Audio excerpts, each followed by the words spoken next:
guys. Alright, I'm having to film this on my cell phone. Sorry for the shakiness, but that's about the only thing I have that'll be able to get a lot of the detail I'm going to show. So I've got the Enterprise wired up, the engines and the secondary hull, as you can see. I'm working on getting the secondary hull sealed up, but there are so many wires and so much going on, I'm taking my time on it to make sure everything is wired correctly and working as it should. So I have the engines wired up to make sure the wire coming up the pylons are working correct, also making sure that the pylon lights are working right and whatnot. So this is what it's looking like so far. I've got the mounting rod all wired up, coming down to the 15 different wires. This was required so I could put as many circuit boards in the stand as possible. And I've got it just powering the internal power and the ground so far. So I'll show you what the inside looks like. It's a cluster.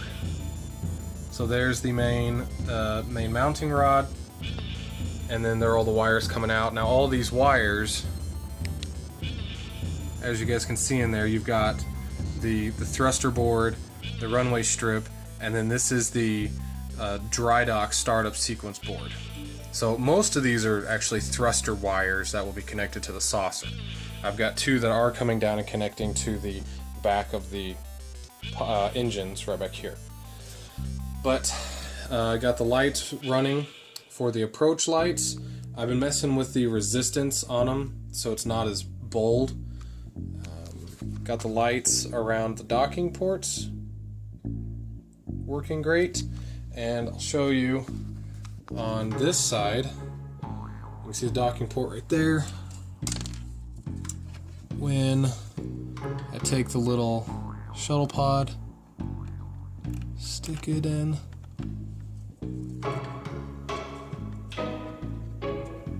as you can see, it'll turn on and you can pull it out.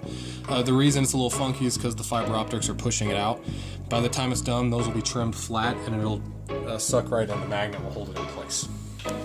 So alright, I wanted to give you guys a look at what the engines, the startup sequence looks like.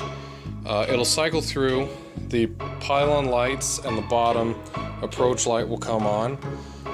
Continues to cycle, then we'll have the saucer spotlight come on, the registry spotlight, which is right here. Oh, there a thruster went. Let's see if it might fire over here.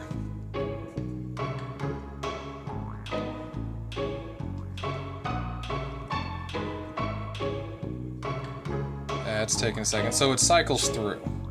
And so that's why it's not firing out, because it just cycles through the whole program. So those are the two thrusters on the engines.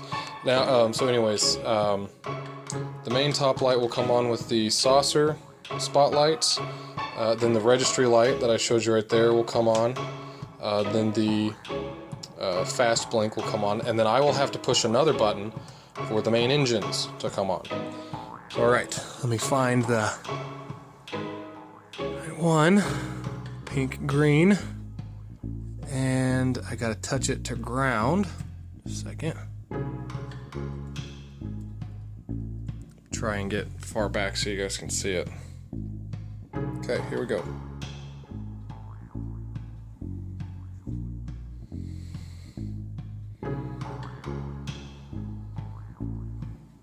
So the registry. And then the fast blink will come on in just a second. So this is cycling through an entire process. That whole blank period, lights on the saucer will come on. This fast blink right here will blink. It's not right now because I don't have a wire hooked up, but I've already checked, it does work. I just need to wire it up. Now I've been working with difference resistance on these lights to try and make them not as bold. Same as the main spotlights. As you can see, they're not as bold as, let's say, just, there we go. So they're not as bold as that light. As you can tell, they're a little duller. And that's my whole purpose behind it, because I don't want it to wash out the model.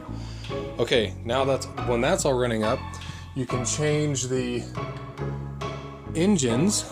Let's see, alright, touch another one to ground.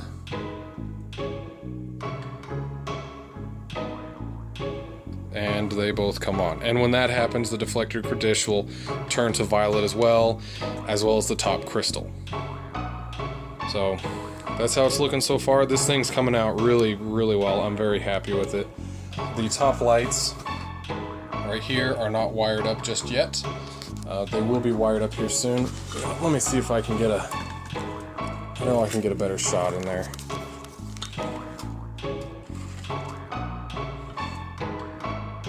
There we go. So that's what we're looking like inside the shuttle. Alright. Well, I hope you guys are enjoying the build. This one is, talk about an electronic achievement. I mean, the amount of wires spitting out of this thing, it's just incredible. And the amount of wires going inside, everything is working exactly how it should. I'm very happy with how it's coming out.